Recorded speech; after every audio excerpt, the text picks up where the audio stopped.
Уважаеми дами и господа, миналата седмица имаше една кампания срещу домашното насилие върху жени, което се изразяваше в това мъже за няколко часа да носят женски обувки на високи токчета. I'm too sexy for my love, too sexy for my love, love's going to leave me.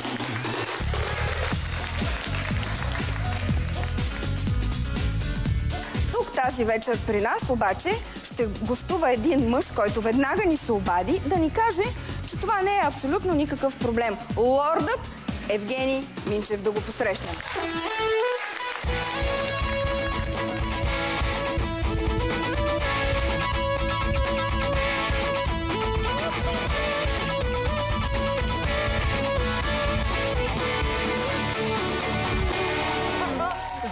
Здравейте! Да. Чакай, аз забравих, че на гости при тебе, бе, Ани. Да, имаш страхотни обувки. Благодаря ти, Ани. Много по-хубави са от твоите, наистина. Искам ти кажа, знаеш каква изненада беше за мен? Върва по Витушка, там преди една седмица и какво виждам? Организиран алтернативен гей парад. Хиляди мъже тичат срещу мене с токчета. Да. Викам край, сбъдна се, стана моята мечта мъжете да разкрият своята истинска природа. Обаче се оказа, че нали против кампания за там срещу насилието. Да, срещу домашно насилие за жени. Точно така. Обаче трябва да ти кажа, че аз, мили мъже, аз от години съм на токчета. Просто не се появявам толкова често в публично пространство, заради някои медии, които не искат да ме показват, но от години съм на токчета. И как се чувстваш ти на токчета? Като на магнит. Веднъж качиш се, няма изпускане. Просто тока е друга работа. Не случайно испанците. Вижте на коридата са с токчета. Като играят фламенко. Помислиш, че бе? Пак с токчетата. Всичко е въпросът с токчетата. Разбира се. Какво се оплаквате, бе? 2 часа носили токчета и излезли мазоли. Какви мъже сте вие тогава? Що не могат 2 часа да издържат на токчета? Що протестират тия хора срещу високия ток, бе? Аз искам. Моят протест е за високия ток. Виж какво, Ани? Айде да си мерим. Кое? Тока. Виж какво, моят прав ток.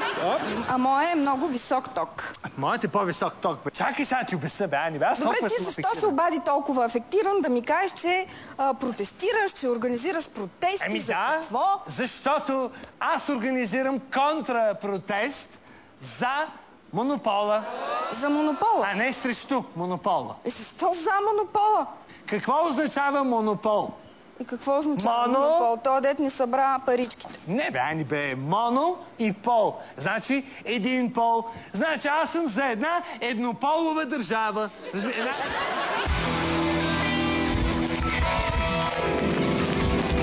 Само монополисти да върват по улиците. И то на високи токчета. Тоест искаш да кажеш еднополисти да върват. Еднополисти? Ми той също моно е едно. Да. А и какво значи широкопол тогава? Трябва пола да ти е широк. Нали, ако искаш и това можем да... Трябва да сме широко скроени, бе, хора. Аз съм за високия ток, обаче съм за хетеропола. Разбираш ли? Не може така. Не. Ани, разсъждаваш поразително обикновено. Какъв хетеропол, бе? Какъв хетеропол? Виж какво. Аз съм дошъл тук в твоето предаване да си изразя своята активна гражданска позиция. И каква е тя? И как? 69. Добре, че все пак е активна, а не пасивна твоята позиция. Бе, Ани, бе, ти нищо не разбираш. Защото там всичко е така овъртяно е. Кое е овъртяно? Ти знаеш ли, че на мен ми омръзна, уважаеми зрители, аз да уча мъжете на мъжкото и да уча жените на женското. Ти ли ще ме учиш на женското? Моля ти се. В мен се е събрало мъжко-женското начало. Какъв приятелко, не дей така. Това си достатъчно надарен мъж, да ми наричаш приятелко.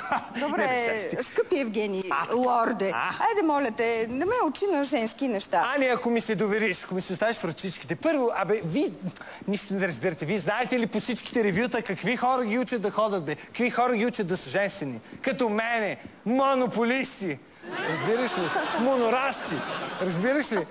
Аз за това ще направя протест, който е обратен на този, който съществува. Що ли не се очудвам? Ма как бе? Всички викат, вън, всичко вън. Бе, не се прави. Моя протест ще, моя девиз ще е всичко вътре. Ми да. И сега? И така, аз искам да изразя своята позиция за високия ток с едно протестно дефиле. Ставаш. Сега бързо. She's got legs. No.